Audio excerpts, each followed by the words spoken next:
நாம் எல்லோரும் வேத புஸ்தகத்தை உயர்த்தி பிடிப்போம், அறிக்கை செய்வோம். இது என்னுடைய பரிசுத்த வேதம். இந்த வேதம் என்னை குறித்து என்ன சொல்லுகிறதோ அப்படியே நான் இருக்கிறேன். இந்த வேதம் எனக்கு எது சொந்தம் என்று சொல்லுகிறதோ அது எனக்கு சொந்தமாக இருக்கிறது. இந்த வேதம் என்னால் என்ன செய்ய முடியும் என்று சொல்லுகிறதோ அதை என்னால் செய்ய முடியும் என்று நான் தைரியமாக அறிக்கை செய்கிறேன். என் மனம் மறுரூபமாகிறது, என் இருதயம் கர்த்தருடைய வார்த்தையை ஏற்றுக்கொள்கிறது. இப்பொழுது இருக்கிற நிலையிலிருந்து நான் முன்னேற்றம் அடைகிறேன். வாலாகாமல் தலையாகிறேன், கீழாகாமல் மேலாகிறேன். இயேசுவின் நாமத்தில் நான் ஆசீர்வதிக்கப்பட்ட மனுஷன். ஆமென். 1 கொரிந்தியர் புஸ்தகத்திலிருந்து நாம் அற்புதமான சத்தியத்தை தியானித்து கொண்டு வருகிறோம். கிறிஸ்துவினுடைய 2ஆம் வருகையை குறித்து நாம் தியானித்து கொண்டு வருகிறோம். ஆமென். சபையில் நடக்கிற எல்லா ஆராதனைகளிலும் அருமையானவர்களே நீங்கள் பங்கு பெறுவீர்களானால் அற்புதமாய் சத்தியத்தில் நீங்கள் வளர முடியும். ஆகவே உங்களுடைய நோக்கங்கள் கிறிஸ்துவுக்குள் வளருகிற நோக்கங்களாய் இருக்க வேண்டும். ஆமென். எத்தனை பேர் ஆண்டவருக்குள்ளே நான் கிறிஸ்தவ வாழ்க்கையில் உள்ளான மனுஷனில் அவரை போல் வளரணும்னு விரும்புகிறீங்க? ஆமென். நல்ல ஒரு ஆமேன் சொல்லுவோம். ஆமேன். ஆகவே உலகத்தில் இருக்க எல்லோரும் வீடு கட்டுறாங்க, இடம் வாங்குகிறாங்க. அவங்களுக்கும் நமக்கும் என்ன வித்தியாசம்? அவங்கள மாதிரி ஒரு வீடு கட்டணுன்னே திருப்தி ஆயிடுறதா? இல்லை. முதல்ல நாம் பெற்ற ரட்சிப்பை காத்து கொண்டு அவருடைய வருகையில் எடுக்கப்பட்டு நித்தியமாய் அவரோடு வாழும்படி நாம் அழைக்கப்பட்டிருக்கிறோம். அல்லேலூயா. செத்த பிறகு எல்லாம் முடிஞ்சு போச்சுன்னு நினச்சிட்டு இருக்காங்க எல்லாரும். செத்த பிறகு எல்லாம் முடிஞ்சு போச்சு, சரீரத்தை கொண்டு போய் புதைச்சாச்சில்ல. செத்த பிறகுலாம் முடியலைங்க. செத்த பிறகு தான் உண்மையான வாழ்க்கையை ஆரம்பிக்குது. எல்லோரும் கையை தட்டுங்க, நல்லா கையை தட்டுங்க. ஆமென். செத்த பிறகு இவர் எலியா, இவர் மோசேன்னு அடையாளம் பார்க்க முடியும்னு பைபிள் சொல்லுது. ஹலோ, நான் சொல்கிறது உங்களுக்கு புரியுதா? இங்கே வா அருள்தாஸ், வா மேலே ஏறு. இவன் வந்து இனி எத்தனை வயசு வரைக்கும் உயிரோடு இருக்கணும்னு விரும்புகிறேன்? சொல்லு. 100 வயசு. 100 வயசு வரைக்கும். ஏன்டா ஒரு 1000 சொன்னான்னடா? சொல்லுடா. 1000. பரவாயில்ல, 100ஆவது சொன்னான். கையை தட்டுங்க. 100 வயசுக்கு பிறகு இவன் சரீரம்தான் மண்ணுக்கு போகும். ஆனால் இவன் எங்கே போவான்? கர்த்தர்ட்ட போயிடுவானா? கர்த்தர்ட்ட போன பிறகும் இவனா டே அருள்தாசுரா, டே இவன் பாரா அதே வழுக்க மண்டையா அதே மாதிரியே இருக்கா பாரா, டே அவன் பாரா. அதை வழுக்க மண்டைன்னு சும்மா சொன்னேன். அதே புள்ள பாருடா, அவன் பாரு, அவன் முகத்தை பாரு, அவன் எப்படி சிரிக்கிறான் பாரு. அதே அருள்தாஸ்டா. செத்த பிறகு அடையாளம் பார்க்க முடியுமா? பாஸ்டர் வசனம் எங்கே பாஸ்டர் இருக்குது? மறுரூபமலையில் இயேசு போய் மறுரூபமானாரா இல்லையா? அப்போ பேதுரு, யாக்கோபு, யோவான்லாம் ஆண்டவரே மோசேக்கு ஒரு கூடாரமும் எலியாவுக்கு ஒரு கூடாரமும் போடலாமான்னு கேட்டாங்களா? கேட்கலையா? நல்லா சொல்லுங்க. அப்போ மோசே யாருன்னு தெரிஞ்சிச்சா தெரியலையா? எலியா யாருன்னு தெரிஞ்சிச்சா தெரியலையா? அதை விடுங்க. இயேசு உயிர் தெழுந்த பிறகு அந்த மேல் வீட்டறையிலையும் சரி, இல்லை அந்த அடைக்கப்பட்ட வீட்டுக்குள்ளே அனுப்பி உட்காரு. அந்த சீஷர்கள் மத்தியில் போன உடனே இயேசு மரித்து உயிர் தெழுந்த பிறகு அவரை பார்க்குறாங்க, அவரை அடையாளம் பார்க்குறாங்க. அவர் கைகளில் ஆணிகளால் கடவப்பட்டிருக்கு, அவர் இருதயத்தில் ஈட்டியால் குத்தப்பட்டிருக்கு. என்ன சொல்ல வரேன்னா, இதே அருள்தாஸ் செத்த பிறகும் அருள்தாஸா பரலோகத்தில் இருப்பான். அவனை அடையாளம் பார்க்க முடியும். இது சீரியஸான விவகாரம். நீங்கள் பாட்டுக்கு வீட்டில் படுத்து தூங்கிட்டு செத்த பிறகு எல்லாம் முடிஞ்சு போச்சுன்னு நினச்சிக்கிட்டு இருந்தீங்கன்னா அதே புத்தியோட அதே அந்த கபடு சூதுவாதோட பரலோகத்துலேயும் வந்து இருந்தால் சரிப்படாது. எல்லாம் இங்கேயே மாறிட்டு அங்கே வரணும். எத்தனை பேர் ஆமைன்னு சொல்கிறீங்க? அங்கே போய் ஆண்டவர் வரிசையில் தனியாக நிற்க சொல்லிடுற அந்த பூமியில் இருக்க புத்தியோடையே வந்தவன்லாம் இந்த பக்கம் தனியாக நில்லுங்கடான்ட்டு வரப்புறோம். நீங்கள் எல்லாம் மாறிக்கிட்டு இங்கே வாங்கடான்ட்டு வரப்புறோம்.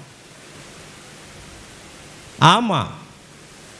அப்புறம் பூமியிலையும் அவன் நல்ல புத்தியோட எல்லாம் வாழ்ந்து தேவனை மகிமைப்படுத்தினானா அவங்களெல்லாம் பிரித்து விட்டார், நம்மளையெல்லாம் மாறி வாங்கடான்ட்டாருன்னு அப்புறம் தனி லைனில் போய் நின்றுட்டு இருக்க வேண்டிதான். ஆமேன். அதனால் ரொம்ப தெளிவாக இருக்கணும். சபைக்கு எதுக்கு வர்றோம், எதுக்கு ஞானஸ்தானம் எடுத்தோம், ஒழுங்காக போய் சத்தியத்தை கேட்டு சத்தியத்தில் வளரணுன்ற அறிவு வேண்டும். ஆமேன். ஆமாம். இப்போ எல்லோரும் என்ன சொல்லிகிட்டு இருக்காங்கன்னா, இஸ்ரேல் தேசத்தோட ஈரான் போரிட்டுருக்கு. ஒரு சிலர் ஈரானுக்கு சப்போர்ட் பண்ணிகிட்ருக்குறாங்க. ஆனாலும் இஸ்ரேல் ஜெயிச்சிட்டு தான் இருக்குது. இப்போ எசேக்கியேல் 38வது அதிகாரம் நடந்துக்கிட்டு இருக்கு. 38வது அதிகாரத்தில் சொல்லப்பட்ட தீர்க்க தரிசனங்கள் நிறைவேறி கொண்டு இருக்குதுன்னு சொல்கிறாங்க. சரி, எது நிறைவேறல? நீங்கள் முதல்ல உங்கள் உள்ளத்தை ஆண்டவருக்கு கொடுத்து ஒப்பு கொடுத்து அவருக்காக முழுவதுமாக வாழ ஆரம்பிங்க. சாமி கும்பிட்றதெல்லாம் விட்டுட்டு அவருடைய சொல் பேச்சை கேட்டு அவருக்கு உண்மையாக உங்களை ஒப்பு கொடுத்து வாழ பழகுங்க. எத்தனை பேர் அப்படி வாழ பழகணும்னு நினைக்கிறது? ஆமேன். ஆமாம். எசேக்கியேல் 38 சொன்னேன். நம்ம வாசித்து படிச்சிட்டு இருக்கிறது 2ஆம் வருகையை பற்றி தான் படிச்சிட்ருக்குறோம். அதெல்லாம் இப்போ அடையாளமாய் நடக்கிறது. எசேக்கியேல் 38 நீங்கள் வீட்டில் போய் வாசித்து கொள்ளுங்கள். பழைய காலத்து பெர்சிய ராஜ்யத்தை தான் அருமையானவர்களே இன்றைக்கு ஈரான் என்று சொல்லுகிறார்கள். ஈரானில் இருக்கிறவர்கள் பெர்சிய மொழியை தான் பேசுகிறாங்க. அதனால் அது அது அது இன்னொரு நாள் பார்ப்போம், தியானிப்போம். இன்றைக்கி நம்ம அந்த 2ஆம் வருகைக்கே போவோம். 1 கொரிந்தியர் 1வது அதிகாரம், அங்கே போகலாம் எல்லாரும். 1 கொரிந்தியர் 1வது அதிகாரம்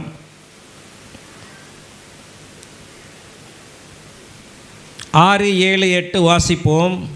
அவர் மூலமாய் உங்களுக்கு அளிக்கப்பட்ட தேவ கிருபைக்காக நான் உங்களை குறித்து எப்பொழுதும் என் தேவனை ஸ்தோத்தரிக்கிறேன். ஆமென். இப்போ பவுல் பார்த்து நம்ம சபையாரை பார்த்து சொன்னாலும், இந்த ஒரத்த நாட்டில் இருக்க எல்லா விசுவாச பிள்ளைகளை பார்த்து சொன்னாலும் என்ன சொல்லுவார்னா, அவர் மூலமாய் உங்களுக்கு அளிக்கப்பட்ட தேவ கிருபைக்காக நான் உங்களை குறித்து எப்பொழுதும் என் தேவனை ஸ்தோத்தரிக்கிறேன். உங்களை குறித்து நினைக்கிற போதெல்லாம் நான் கடவுளை ஸ்தோத்திரம் பண்ணணுமா? எப்படி? யாரை பற்றியாவது நினச்சா நான் என்ன செய்யணுமா? நீங்களும் அதுதான். ஓகேவா? அவனை நினைக்கும் போது கர்த்தரை ஸ்தோத்தரிக்க ஸ்தோத்திரமாக பாஸ்டர் வருது. அவன் பண்ணுற அக்கிரமத்துக்கும் அவன் பண்ணுற திமிருக்கும் ஏசுநாதர்ன்ற பேருக்குள்ளே தான் வாழ்கிறான். ஆனால் உள்ளுக்குள்ளே பார்த்தீங்கன்னா அம்புட்டு அடஸ் இருக்கு. அவன் அடையாளம் ஏசுன்னு நீங்கள் நினைக்கிறீங்களா? இல்லை, அவன் இன்னொரு அடையாளத்தை வச்சுக்கிட்டு பெருமை பாராட்டிக்கிட்டு இருக்கிறான். நான் எப்படி பாஸ்டர் ஸ்தோத்திரம் பண்ணுறது? ஆனால் அவங்க மேலே தேவ கிருபை இருக்குதுல்ல, அந்த தேவ கிருபைக்காக ஸ்தோத்திரம் பண்ணுங்க. அந்த தேவ கிருபை அவங்களையெல்லாம் மாற்றும். சொல்லுங்கள், மாற்றும். ஆமேன். எத்தனை பேர் தேவ கிருபை நம்ம மேலே இருக்குன்னு விசுவாசிக்கிறீங்க? எல்லாரும் வாயை திறந்து சொல்லுவோம். அவர் மூலமாய் எனக்கு அளிக்கப்பட்ட தேவ கிருபைக்காக நான் நன்றி உள்ளவனாக இருப்பேன். மற்றவங்களை பார்த்து நான் ஸ்தோத்திரம் பண்ணுவேன். ஆமேன். வாசிப்போம் 7. அப்படியே நீங்கள் யாதொரு வரத்திலும் குறைவில்லாதவர்களாய் நம்முடைய கர்த்தராகிய இயேசு கிறிஸ்து வெளிப்படுவதற்கு காத்திருக்கிறீர்களே. கர்த்தராகிய இயேசு கிறிஸ்துவின் வருகைக்காக நாம் காத்திருக்கிறோம். போன வாரத்தில் எப்படி காத்திருக்கிறோன்றதை தியானித்தோம். ஒரு ஆவலாக காத்திருக்கிறோம். சும்மா பேசிவாக இல்லை, சும்மா உட்காந்துக்கிட்டு அவர் வர்றாருன்ட்டு பஸ் வர்றதுக்காக உட்காந்துக்கிட்டு இருக்கிற மாதிரி சலிப்போட இல்லை, ஒரு ஈகராக ஆண்டவருடைய ஊழியத்தை செய்து கொண்டு அவருக்காக சுவிசேஷத்தை பறைசாற்றி சாட்சி பகர்ந்து ஒரு நல்ல கிறிஸ்தவ வாழ்க்கையை தேவன் நம்மை வாழும்படி அழைத்திருக்கிறார். அவர் வெளிப்படுவதற்காக நாம் காத்திருக்கிறோம். எல்லாரும் சொல்லுவோம், வெளிப்படுவதற்காக. வெளிப்படுவது என்கிறது அவருடைய வருகையை குறித்து சொல்லுகிறது. அடுத்த வசனம் வாசிப்போம் பாருங்க.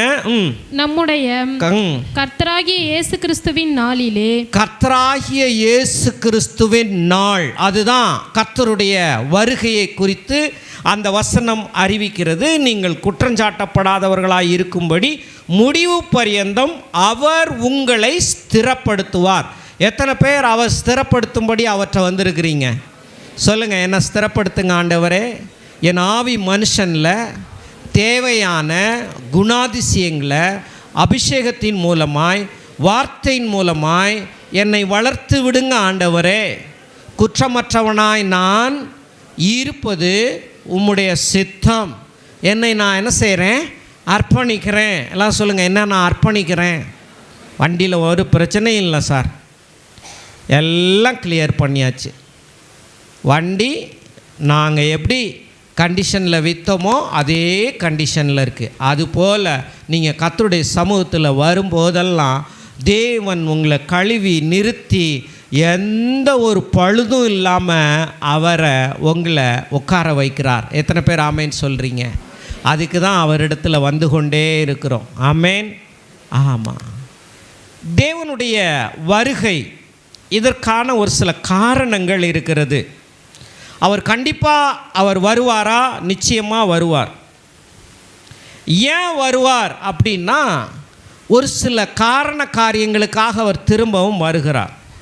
ஒன்று, அவருடைய வருகை முதல் காரியம், அது அவருக்கு மேன்மையாக இருக்கும். அவர் பெருமகிழ்ச்சி நிலையை அடைவார், அவர் மகிமைப்படுவார். எல்லாரும் சொல்லுவோம், இயேசு கிறிஸ்து மகிமைப்பட, மேன்மைப்பட, பெருமகிழ்ச்சி நிலையிலே இருக்க அவர் வருகிறார். திரும்ப ஏன் வராருன்ற ரீசன் பார்க்குறோம். ஏன் வராருன்னா, முதல் முறையாக வந்தார். எப்படி வந்தார்ப்பா? முதல் முறையாக எப்படி வந்தார் இயேசுநாதர்? மரியாளினுடைய வயிற்றில் பிறந்து ஒரு மனுஷனாக என்ன செஞ்சார்? இயேசு கிறிஸ்து பிறந்து மனுஷீக சாயல்லையே அவர் வாழ்ந்தார். உங்களை போல படுத்து உண்டு தூங்கி. 2000 ஆண்டுகளுக்கு முன்பாக அருமையானவர்களே அவர் வரும்பொழுது அவரை அருமையானவர்களே எல்லாரும் உதாசீனப்படுத்தினாங்க, அவமானப்படுத்தினாங்க, அவருக்கு தீங்கு விளைவித்தாங்க, அவரை வெறுத்தாங்க, எல்லாம் செஞ்சாங்க. சிலுவைக்கு போகிறதுக்கு முன்னாடி இயேசுவானவர் எவ்வளவு அவமானப்பட்டார், எவ்வளவு துன்புறுத்தப்பட்டார், அநீதி அவருக்கு இழைக்கப்பட்டது.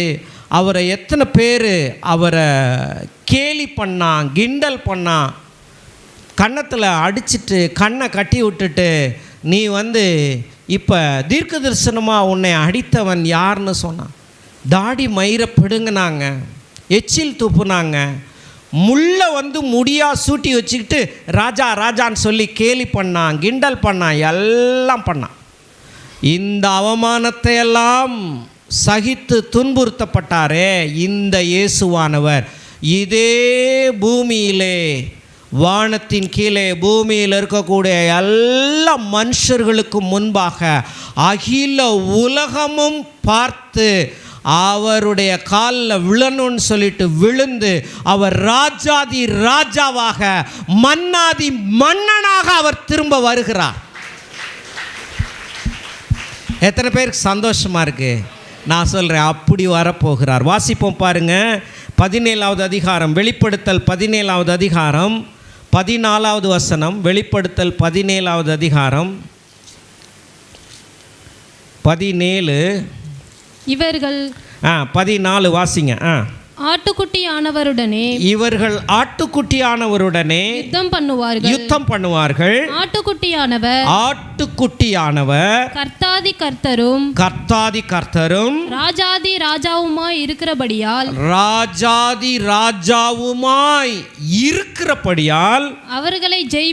அவர்களை ஜெயிப்பார். எல்லாரும் கரங்களை தட்டி. இன்னொரு முறை வரும்போது அவர் ஏற்கனவே அவர் அவமானப்பட்டார், எல்லாரும் அவரை ஏறி மிதிச்சாங்கல்ல. இனி எக்ஸால்டேஷனுக்காக அவர் வருகிறார், மேன்மைப்படுத்தப்பட, உயர்த்தப்பட. மனுஷன் எல்லாரும் அவர்தான் ராஜாதி ராஜா, கர்த்தாதி கர்த்தர் என்று சொல்லுகிற விதத்தில் அவருக்கு ஒரு க்ரௌனை வச்சு அவர்தான் அந்த க்ரௌனோட தான் வருவார். அவருக்கு கீழே தான் மற்ற எல்லாமே. ஆகவே வாசிங்க. அவரோட கூட இருக்கிறவர்கள் அழைக்கப்பட்டவர்களும் தெரிந்து கொள்ளப்பட்டவர்களும் உண்மையுள்ளவர்களுமாய் இருக்கிறார்கள் என்றார். எல்லாரும் சொல்லுவோம், அவர் ராஜாதி ராஜா, அவர் கர்த்தாதி கர்த்தர், அவர் மன்னாதி மன்னன். ஆமென், ஆமென். சகலத்துக்கு மேலேயும் அவர் அதிகாரம் உடையவராக இருக்கிறார். அவருடைய இரண்டாம் வருகையில் என்ன நடக்கும்? பிலிப்பியர் 2:10 வாசிங்க. பிலிப்பியர் 2:10.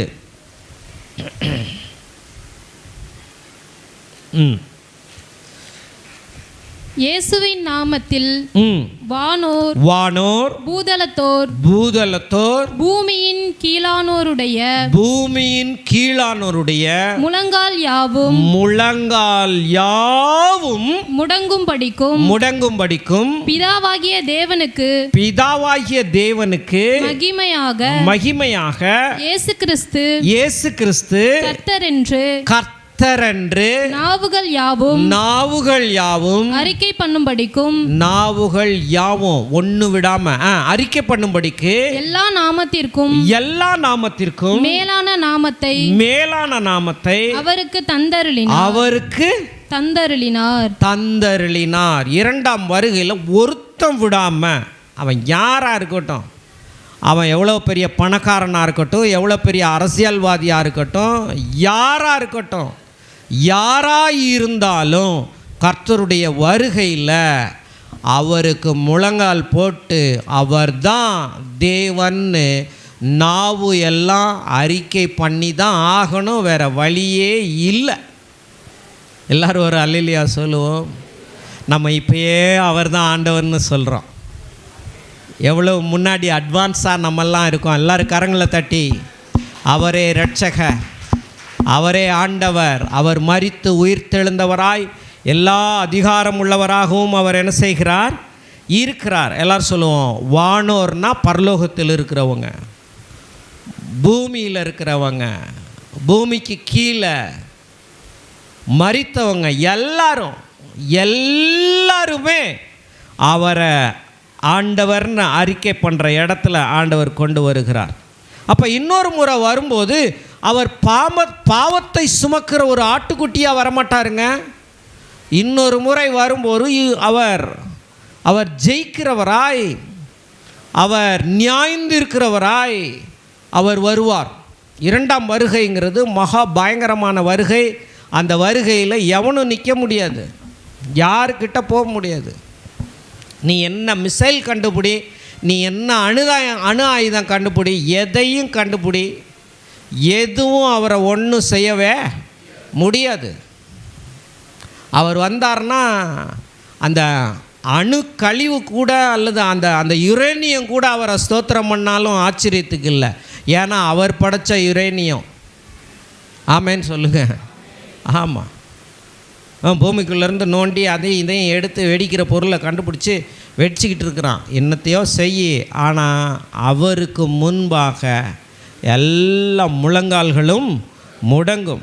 ஆமாம், இன்னொரு முறை வரும்போது அவர் பாவத்தை சுமக்கிற பலியாக வரமாட்டார். வேணா வாசிப்போம் பாருங்கள். எபிரேயர் 9:28 அங்கே வாசிக்கலாம் பாருங்கள். 9:28 வாசிங்க. கிறிஸ்துவும் அநேகருடைய பாவங்களை சுமந்து தீர்க்கும்படிக்கும் ஒரே தரம் பலியிடப்பட்டு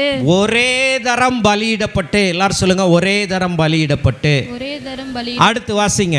தமக்காக காத்து கொண்டிருக்கிறவர்களுக்கு ரட்சிப்பை அருளும்படி சரீர பிரகாரமான ஒரு மீட்பையும் அவர்களுக்கு கொடுக்கும்படி இரண்டாம் தரம் பாவம் இல்லாமல் தரிசனமாவார். எல்லாரும் கரங்களை தட்டுவோமா?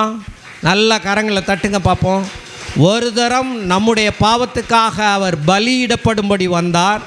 இப்போ அவருக்காக காத்திருக்கிறவர்களுக்காக அவர் வருகிறார். இரண்டாம் வருகை இப்படிப்பட்ட வருகையாக இருக்குமானால், ஆண்டவரே அது இரண்டாம் வருகையில் அப்படி நடக்க போகுது, இப்படி நடக்க போகுது, இன்றைக்கி ஏதாவது எனக்கு பயன் இருக்கா? பயன் இருக்கு. முதல்ல இதோ இருதயமாகிய வாசற்படியின் கதவை தட்டி கொண்டிருக்கிறேன். யார் ஒருவர் இந்த இருதயத்தை திறந்து கொடுக்கிறார்களோ அவர்களோட வந்து போஜனம் பண்ணுவேன்னு சொன்ன ஆண்டவர் முதல்ல இப்போ உங்களோட இருந்து கொண்டு இருக்கிறார். அதை வந்து நீங்கள் உணர ஆரம்பிச்சிங்கன்னா அந்த முன் ருசியை நீங்கள் இப்பயே பார்க்கலாம். வியாதி உங்கள் காலுக்கு கீழே வரும், மரணத்தை நீங்கள் தள்ளி போடலாம். 25ஆம் தேதி ஒரு ஆள் சாகுறான் அப்படின்னு இருக்கிறத 30ஆம் தேதிக்கு தள்ளிட்டாலே மரணம் தன்னுடைய பவரை இழந்துருச்சா இழக்கலையா? சொல்லுங்கள். அதைத்தான் சொல்ல வரேன். அப்போ முன்ருசி என்ன? அவர் வரப்போகிறாரு, அப்படிப்பட்ட வல்லமை உள்ளவர், இப்படிப்பட்ட வல்லமை உள்ளவர், எல்லாருடைய முழங்கால்களும் முடங்கும். இப்போ நீங்கள் உங்களுக்குள்ள ஆண்டவரா இரட்சகரா அவரை ஏற்றுக்கொண்டிருக்கிறீங்களே, நீங்கள் அப்படிப்பட்ட தேவனா அவரை பார்க்குறீங்களா? அவருடைய அத்தாரிட்டி கீழே நீங்கள் இருக்கிறீங்களா? அவர் கொடுத்த அதிகாரத்தை எடுத்து நீங்கள் தைரியமாக பயன்படுத்துகிறீங்களா? வியாதியின் மேலே, பலவீனத்தின் மேலே, இல்லாமையின் மேலே, சூழ்நிலையின் மேலே, சூழ்நிலைகளை பார்த்து ஆடிட்டு சூழ்நிலையின் அடிப்படையிலேயே காற்று போகிற போக்கிலேயே போகிறீங்களா? இல்லை, காற்றை இயேசுவின் நாமத்தினால நான் அடக்க முடியும், என் சூழ்நிலைகளை என்னால் மாற்ற முடியும், என் தேவன் என்னோடு கூட இருக்கிறார், என் கையின் பிரயாசத்தை நான் சாப்பிடுவேன், எனக்கு பாக்கியமும் நன்மையும் உண்டாயிருக்கும், நான் செய்வதெல்லாம் வாய்க்கும் என்கிற விதத்தில் சொல்கிறேன். ராஜா வர்றதுக்கு முன்னாடி அந்த ஏரியாவெல்லாம் க்ளீன் ஆகிற மாதிரி. இப்போ தஞ்சாவூருக்கு முதல்வர் வர்றாரு அப்படின்னா உடனே எந்த ஏரியாவில் என்ட்ரி ஆகிறாரு, எத்தனை நாள் தங்குறாரு, எந்த ரூட்லையெல்லாம் போகிறாரு, அது எல்லாம் அருமையானவர்களே சுற்றி வளைக்கப்படும். அதற்குரிய பாதுகாவலர் வருவாங்க, செக்கிங் நடக்கும், டிராஃபிக்கை சரி பண்ணுவாங்க, எல்லா வேலையும் நடக்கும். அவங்க வருகைக்கு முன்னாலேயே இங்கே ஒரு சில செட்டப்பெல்லாம் நடக்கிற மாதிரி இயேசுவின் வருகைக்கு முன்னால் இன்றைக்கு ரட்சிக்கப்பட்டு கர்த்தருடைய பிள்ளைகளாக வாழுகிறவங்களுடைய வாழ்க்கையிலையும் அந்த வெற்றியின் அடையாளம், அந்த முழங்கால் படியிருக்கிற அடையாளம், அந்த ஜெயிக்கிற அடையாளம், அந்த தேவ நாமத்துக்கு மகிமையாக நீங்கள் சாட்சியாக வாழ்ந்து நீங்கள் அந்த பாவ பழக்க வழக்கங்களிலிருந்து திருப்பப்பட்டு ஒரு பரிசுத்தமான வாழ்க்கை வாழுகிறத ஊர் உலகம் பார்க்கிற மாதிரி தேவன் எத்தனை பேர் செய்வார்னு நீங்கள் நம்புறீங்க? ஹல்லேலூயா. எல்லாரும் ஒரு ஆமென் சொல்லுவோம். அப்போ இரண்டாம் தரம் பாவம் இல்லாமல் அவர் தரிசனமாவார். எல்லாரும் சொல்லுவோம், பாவம் இல்லாமல் தரிசனமாவார். அவர் எப்படி ஃபுல் க்ளோரியில் வருவார்னு வேதம் சொல்லுகிறது. வெளிப்படுத்தல் 4:11 வாசிங்க. வெளிப்படுத்தல் அவருடைய மேன்மைக்காக அவர் வருவார். எல்லாரும் சொல்லுவோம், தேவரீர் மகிமையையும் கனத்தையும் வல்லமையையும் பெற்றுக்கொள்ளுகிறதற்கு பாத்திரராய் இருக்கிறீர். நீரே சகலத்தையும் சிருஷ்டித்தீர். உம்முடைய சித்தத்தினாலே அவைகள் உண்டாயிருக்கிறவைகளும் சிருஷ்டிக்கப்பட்டவைகளுமாய் இருக்கிறது என்றார்கள். எல்லாரும் கரங்களை தட்டுவோம். பாருங்க, தேவரீர் மகிமையும் கனத்தையும் வல்லமையும் பெற்றுக்கொள்ளுகிறதற்கு, அவர் மகிமையும் கனத்தையும் பெற்றுக்கொள்ள அவர் பாத்திரராய் இருக்கிறார். சொல்லுங்கள், மகிமையும் கனத்தையும் பெற்றுக்கொள்ள பாத்திரராய் இருக்கிறார். அப்படிப்பட்டவராய் அவர் வருகிறார். ஆமென். 5:12 வாசிப்போம். வெளிப்படுத்தல் 5:12. அவர்களும் ஆ மகா சத்தமிட்டு ம் அடிக்கப்பட்ட எல்லாரும் சேர்ந்து வாசிங்க. அடிக்கப்பட்ட ஆட்டுக்குட்டியானவர் வல்லமையையும் ஐஸ்வர்யத்தையும் ஞானத்தையும் பலத்தையும் கனத்தையும் மகிமையையும் ஸ்தோத்திரத்தையும் பெற்றுக்கொள்ள பாத்திரராய் இருக்கிறார் என்று சொன்னார்கள். கரங்களை தட்டுவோம். ஹல்லேலூயா. மேன்மைக்காக உயர்வுக்காக எந்த பூமியில் அவரை எல்லாரும் அவமானப்படுத்துனாங்களோ அதே பூமியில் அவர் உயர்த்தப்படும்படி சகல கனமும் மகிமைக்கும் உண்டாகும்படி எல்லாருடைய முழங்கால்களும் முழங்கால் படியிட்டு இவர் தான் சர்வ வல்லமை உள்ள தேவன் என்று மனுஷன் சொல்கிற மாதிரியே அவர் 2ஆம் வருகை இருக்கும். அப்படிப்பட்ட ஒரு மகிமை இருக்கும். ஆமென். இது ஒரு நீண்ட காலமாக வருவார்னு எதிர்பார்த்துக்கிட்டே இருக்கிறோம்ல. இந்த நீண்ட காலமாக எதிர்பார்த்துக்கிட்டு இருக்கிறது நிச்சயமாகவே அது நிறைவேறக்கூடியதாய் இருக்கிறது. ஆமென். அவர் உயர்த்தப்பட திரும்ப வருகிறார். எல்லாரும் சொல்லுவோம், அவர் உயர்த்தப்பட திரும்ப வருகிறார். மனுக்குலமெல்லாம் மண்டியிட திரும்ப வருகிறார்.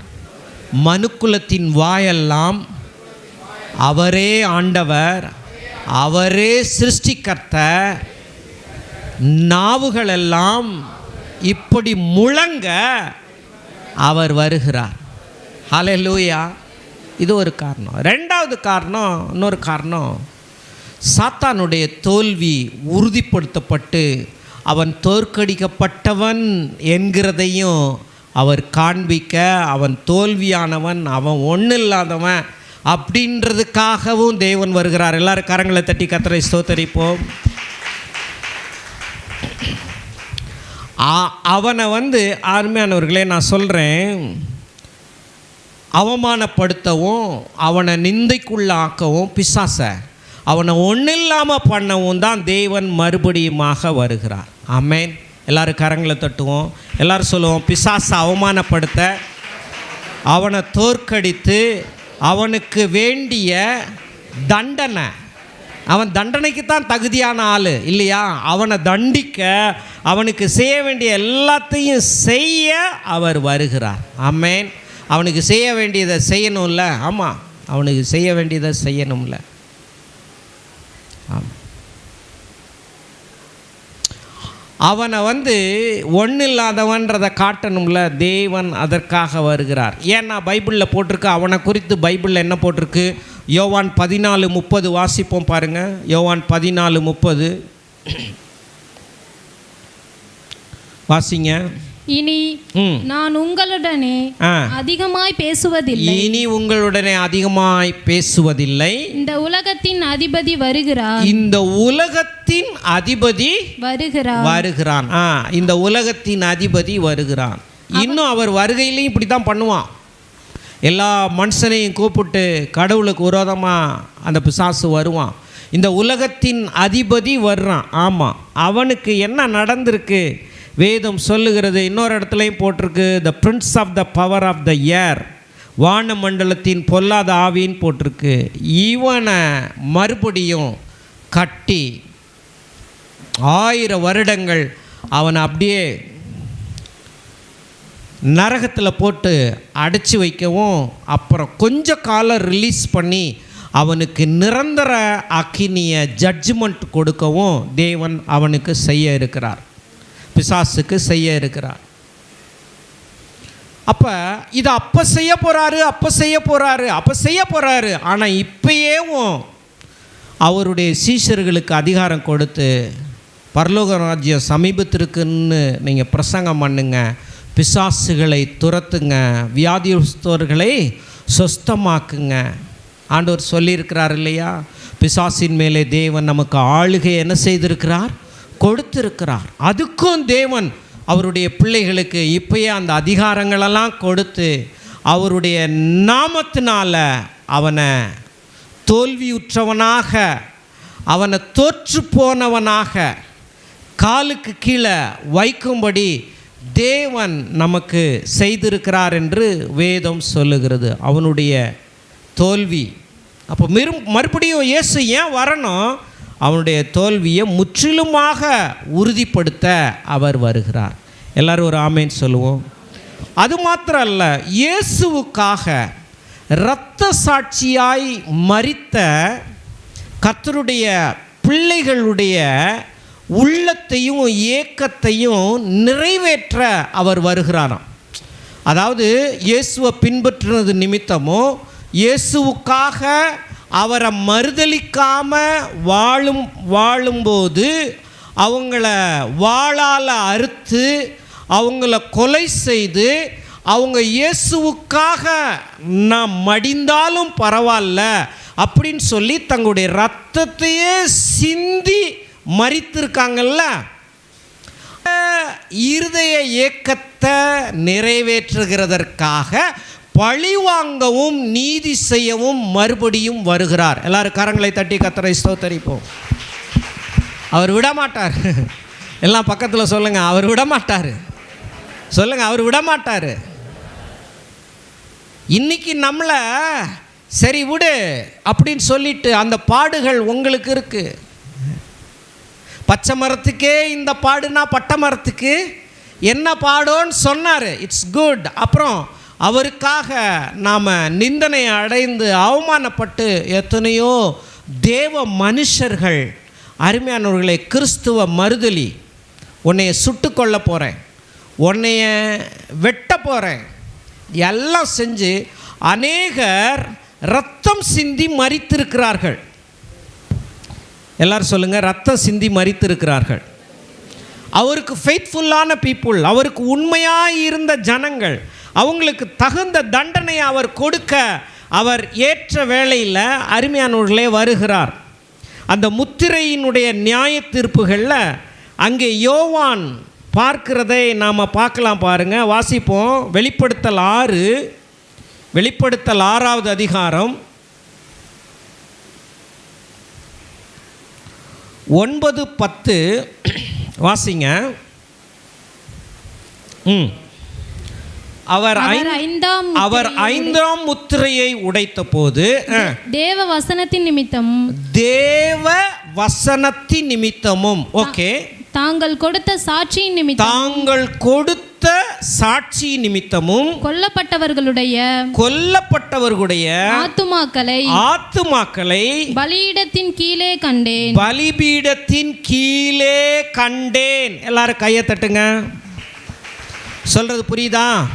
மோசே எலியான அடையாளம் பார்த்த மாதிரி யோவான் பத்மு தீவிலிருந்து வான வரைக்கும் எடுக்கப்பட்டு வானத்தில் இருக்கிற காரியங்களை பார்த்து எழுதுகிறார். எல்லாரும் ஒரு அல்லேலூயா சொல்லுவோம். 2 பேர் வானத்துக்கு போனாங்க. ஒருத்தர் 3ஆம் வானம் வரைக்கும் எடுக்கப்பட்டு பவுல் போயிட்டு திரும்ப வந்துட்டு நீ ஒன்றும் எழுதாதன்னு கர்த்தர் சொல்லிட்டார். அவர் எதுவுமே எழுதலை. அவர் சபையை குறித்து மட்டும் நிருபங்களை எழுதிட்டார். இன்னொருத்தர் வானம் வரைக்கும் எடுக்கப்பட்டார். அவர் தான் யோவான், அன்பின் சீசன். அவர் வானம் வரைக்கும் எடுக்கப்பட்டு அங்கே வானத்தில் பரலோகத்தில் இருக்கிற காரியங்கள்லாம் பார்க்குறாரு.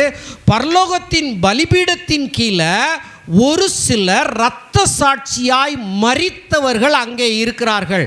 அவங்க யாருன்னா, வசனத்தின் நிமித்தம் கொல்லப்பட்டவர்கள், சாட்சி நிமித்தம் கொல்லப்பட்ட ஆத்துமாக்களை பலிபீடத்தின் கீழே கண்டேன். பார்க்கிறாரு.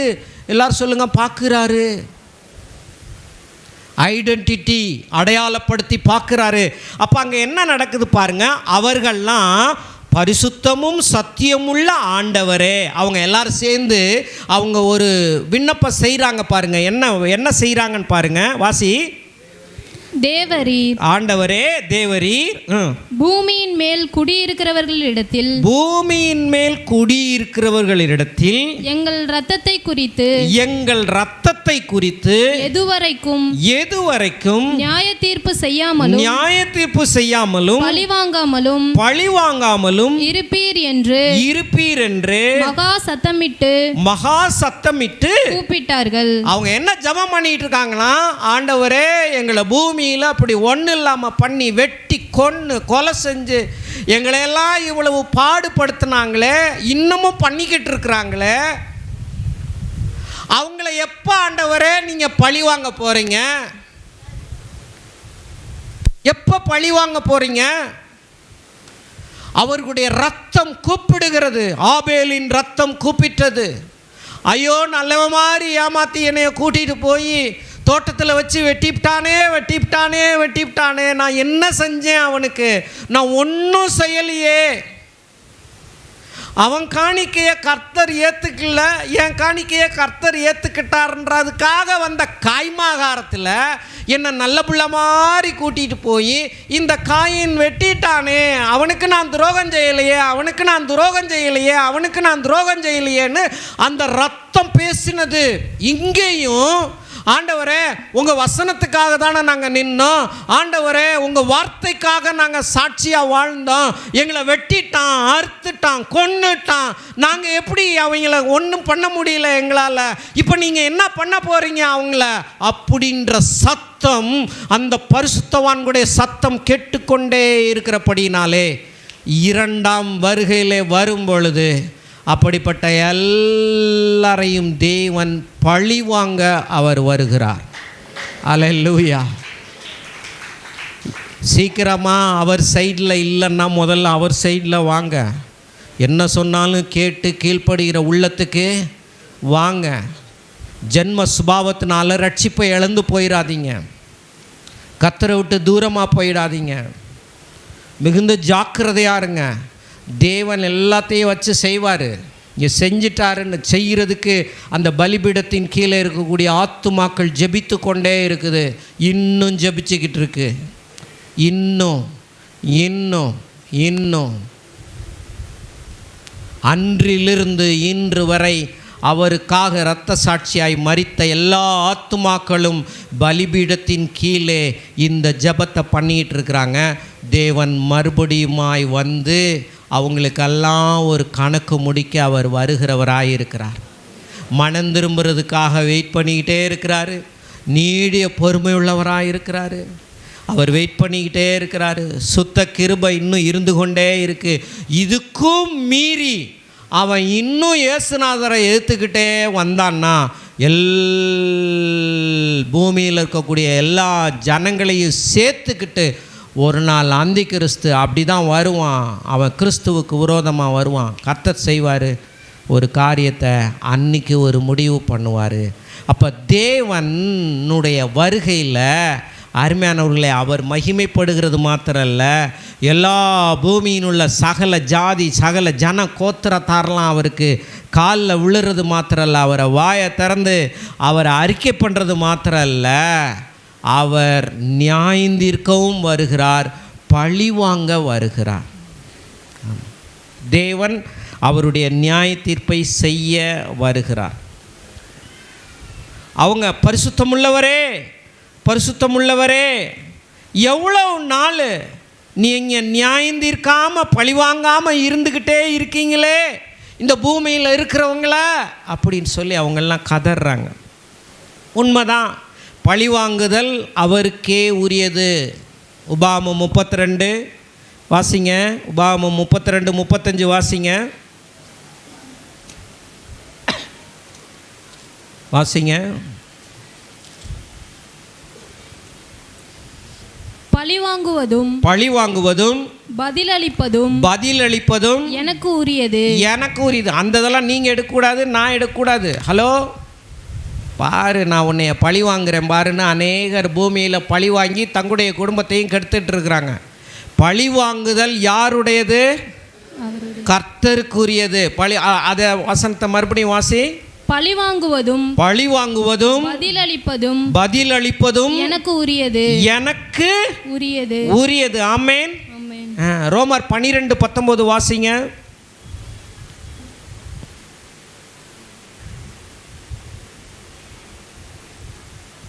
பிரியமானவர்களே, பழிவாங்குதல் எனக்குரியது. நானே பதிர் செய்வேன். ஒரு சிலரை தண்டிக்கிறதுக்கு தகுதியானவர்களாக இப்போ ஆகிக்கிட்டே வராங்கல்ல. எவ்வளோ நாள் ஆண்டவரே நீங்கள் சும்மாவே இருக்கிறீங்க? நான் செய்ய வேண்டிய வேலையை செய்ய வேண்டிய நேரத்தில் நான் செய்வேன். அதுக்கு தகுதியானவங்க இருக்கிறாங்க. நான் பழி வாங்குவேன், நான் பதில் செய்வேன். அப்போ இதிலிருந்து என்ன தெரியுது? ஹலோ, நாம் மரித்த பிறகும் ஒரு வாழ்க்கை வாழ போகிறோம் கடவுளோட கூட. அப்போ எல்லா அடையாளத்தோடையும் தான் இருக்க போகிறோம். அப்படிப்பட்ட ஒரு வாழ்க்கை வாழ்கிற நாம் இப்போ ரொம்ப சீரியஸாக இருந்து பணத்துக்காகவும் பொண்ணுக்காகவும் பொருளுக்காகவும் கர்த்தரை விட்டுறாமல் கர்த்தருக்காக வாழ்ந்து தேவைப்படுகிறத சம்பாதிச்சு அவருடைய ராஜ்யத்தில் பயன்படுத்துகிற வேலையை எத்தனை பேர் செய்ய போகிறீங்க? அநேகர நரகத்துகளிலிருந்து மீட்கிறதற்கு இன்றைக்கி உன் பணம் உதவியாக இருக்கும்னா அதை எடுத்து பயன்படுத்து. அழிந்து போகிற உலக பொருட்கள்னாலே ஆத்துமாக்களை என்ன செய்யுங்க? சம்பாதியுங்க.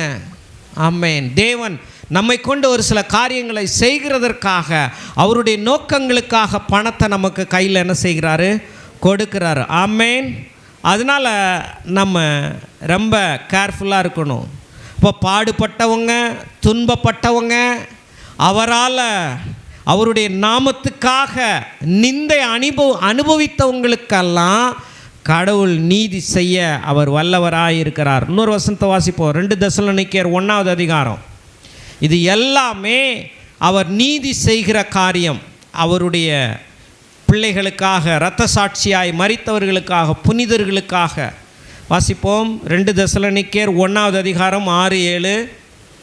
உங்களை உபத்திரவப்படுத்துகிறவர்களுக்கு உபத்திரவத்தையும் உபத்திரவப்படுகிற உங்களுக்கு எங்களோட கூட இளைப்பாறுதலையும் பிரதிபலனாக கொடுப்பது தேவனுக்கு நீதியாய் இருக்கிறது. எல்லாரும் கரங்களை தட்டுவோம். ஆமென். அவர் நீதி செய்வார். உங்களை உபத்திரவப்படுத்துகிறவர்களுக்கு உபத்திரவத்தையும், ஓத்தப்படுகிற உங்களுக்கு எங்களோட கூட இளைப்பாறுதலையும் பிரதிபலனாக கொடுப்பது. ஓகே, அடுத்த வசனம் வாசிங்க. தேவனை அறியாதவர்களுக்கும் நம்முடைய கர்த்தராகிய இயேசு கிறிஸ்துவின் சுவிசேஷத்திற்கு கீழ்ப்படியாதவர்களுக்கும் சொல்லுங்க. அறியாதவர்களுக்கும் கீழ்ப்படியாதவர்களுக்கும் நீதியுள்ள ஆக்கினையை செலுத்தும்படிக்கு கர்த்தராகிய எல்லாரும் சேர்ந்து வாசிப்போம். இயேசு தமது வல்லமையின் தூதரோடும் ஜுவாலித்து எரிகிற அக்கினியோடும் வானத்திலிருந்து வெளிப்படும் போது அப்படி ஆகும். எல்லாரும் கரங்களை தட்டுவோம். நான் சொல்கிறேன். முறை சிலுவையில் மறிக்கும் போது தடி எடுத்தவன்லாம் தண்டக்காரனாக இருந்து அவரை பாடுபடுத்தி இவனுக்கு மூளையை கொடுத்தா நல்லா ஆணி செய்கிறாரு ஐயா. தன்னுடைய கிருபையினால் சகல கனித்தரும் மரங்களை அவர் உண்டாக்குனா சிலுவை மரம் செய்கிறாரு.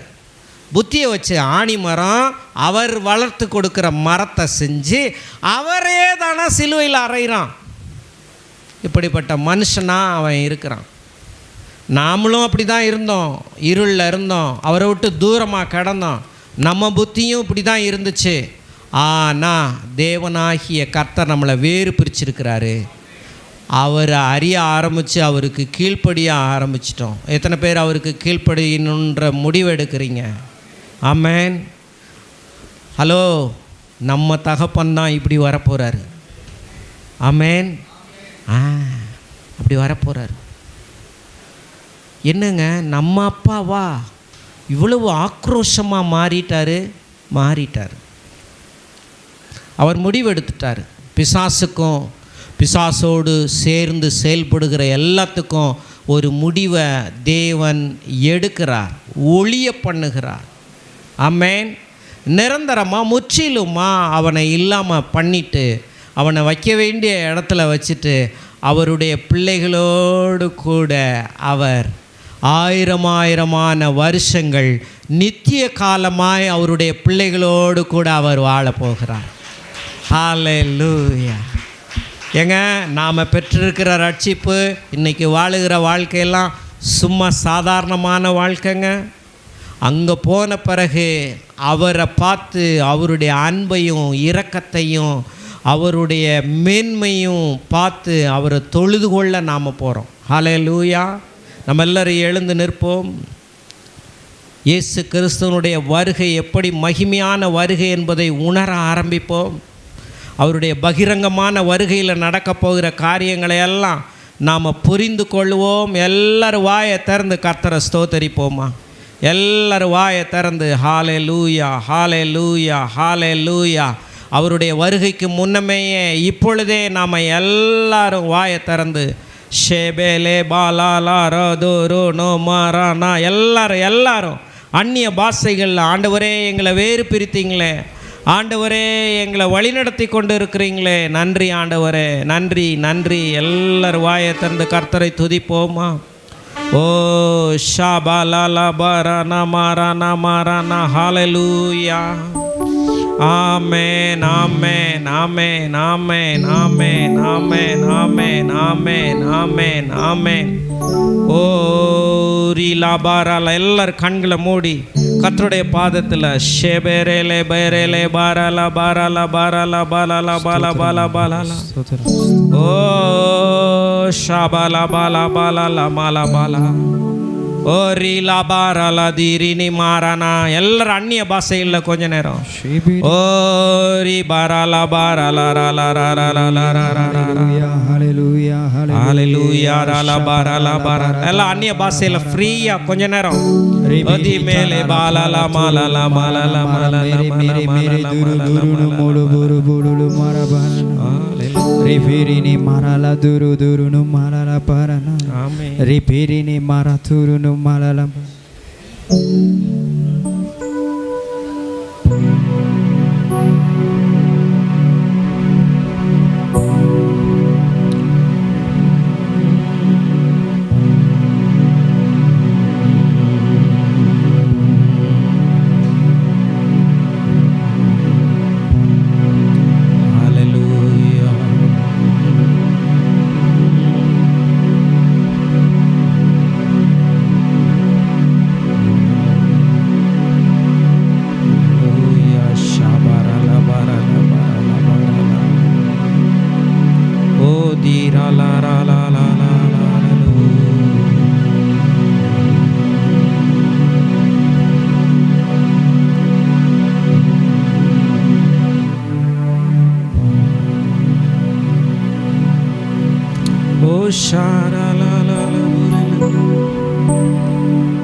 அப்படியே அந்நிய பாஷைகளில் தேவரீர் பெரிய அழிவுக்கு, ஓ பெரிய நியாய தீர்ப்புக்கு என்னை காப்பாற்றி இருக்கிறீரே, நன்றி ஆண்டவரே.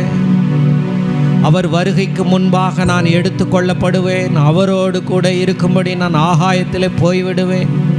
இரண்டாம் வருகையில் உலகமெல்லாம் அழிக்கப்படும் போது நான் அவரோடு கூட வருவேன். ஷபாராலா பூரிலை பாராலா தேரிலி மாராலா பூலிலி முலிலி முலிலி மாலா பாலாலா முலி பிலிலி முலிலி முலிலி முலிலி முலிலி.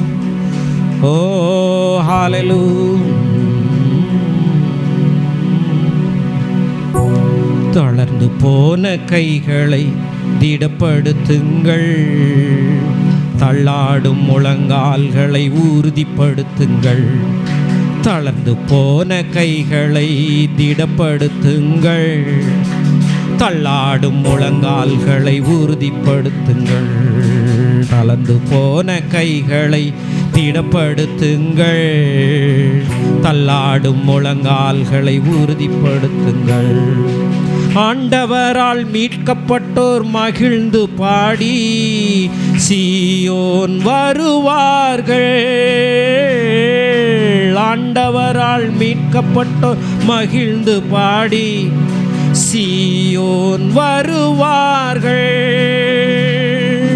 நித்திய மகிழ்ச்சி தலைமேல் இருக்கும், சஞ்சலம் தவிப்பும் ஓடி போகும்.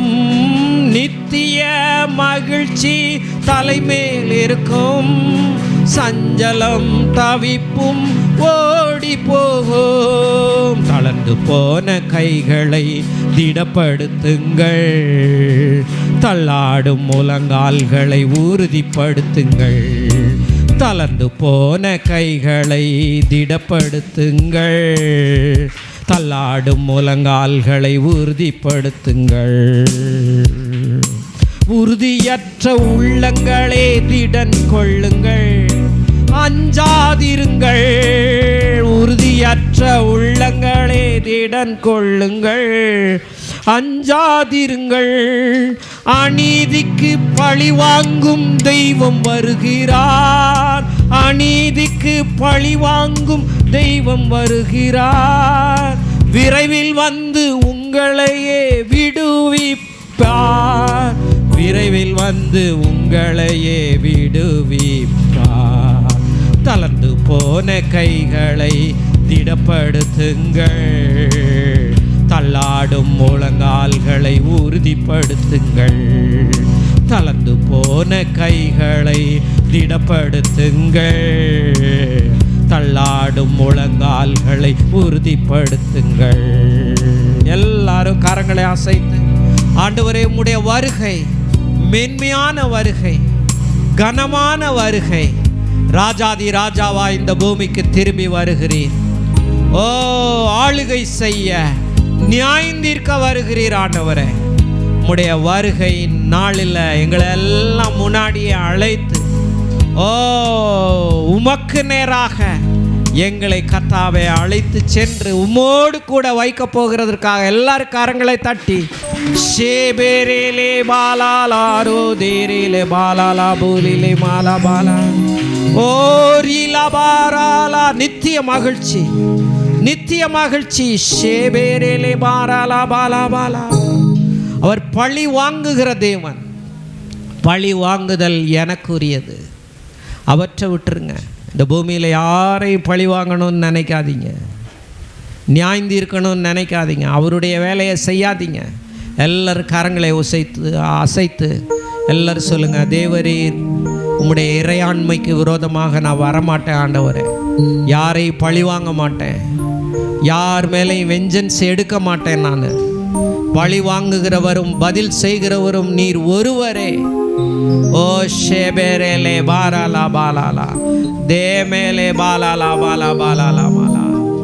ஓ, அநேக பரிசுத்தவான்களுடைய ஆத்துமாக்களுடைய இருதய ஏக்கத்தையும் என்னைக்கு ஆண்டவரே, என்னைக்கு ஆண்டவரே, என்னைக்கு ஆண்டவரே என்று சொல்லி காத்து கொண்டிருக்கிற பலிபீடத்தின் கீழே இருக்கக்கூடிய ஆத்துமாக்களுடைய வாஞ்சையும் நீர் ஒரு நாள் நீர் நிறைவேற்றுகிறவராயிருக்கிறேன். நிரந்தரமா உம்மை எதிர்த்து இனி நான் விரோதியாக தான் வாழுவேன் என்கிறவர்களை நீர் பார்வோன் போல கடலிலே அமிழ்த்துகிறபடி நரகத்துக்கு நீர் அனுப்புகிறவராயிருக்கிறீர். அதற்கு முன்னமாய் நாங்கள் எழும்பி நின்று உங்களுக்காக ஆண்டவரே சாட்சி பகர, சாட்சியாய் வாழ உம்முடைய அன்புக்கு ஆண்டவரே கர்த்தாவே அடிபணிந்து வாழ சுவிசேஷத்தை அறிவிக்க கிருபை தருவீராக. நேரலையில் பார்க்கிற ஒவ்வொருவருக்கும் இந்த வெளிச்சத்தை தருவீராக. இன்னமும் கர்த்தாவே, இதோ நான் சீக்கிரமாய் வருகிறேன். அநீதி செய்கிறவன் இன்னும் அநீதி செய்யட்டும், பரிசுத்தமாகிறவன் இன்னும் பரிசுத்தமாகட்டும் என்று சொன்னீரே. அப்படிப்பட்ட விதத்தில் நாங்கள் இன்னமும் அதிகமாய் தேவனுக்கு கீழ்ப்படியவும், தேவனுடைய வார்த்தைக்கு மரியாதை கொடுக்கவும், அவரிடத்தில் அன்பு கூர்ந்து வாழவும் கிருபை செய்வீராக. அப்படி செய்கிறதற்காக உமக்கு நன்றி, இயேசுவின் நாமத்தில் பிதாவே. அப்படி அமருவோம். ஒரு சின்ன அறிவிப்பு இருக்கிறது, தயவுசெய்து உட்காருங்கள்.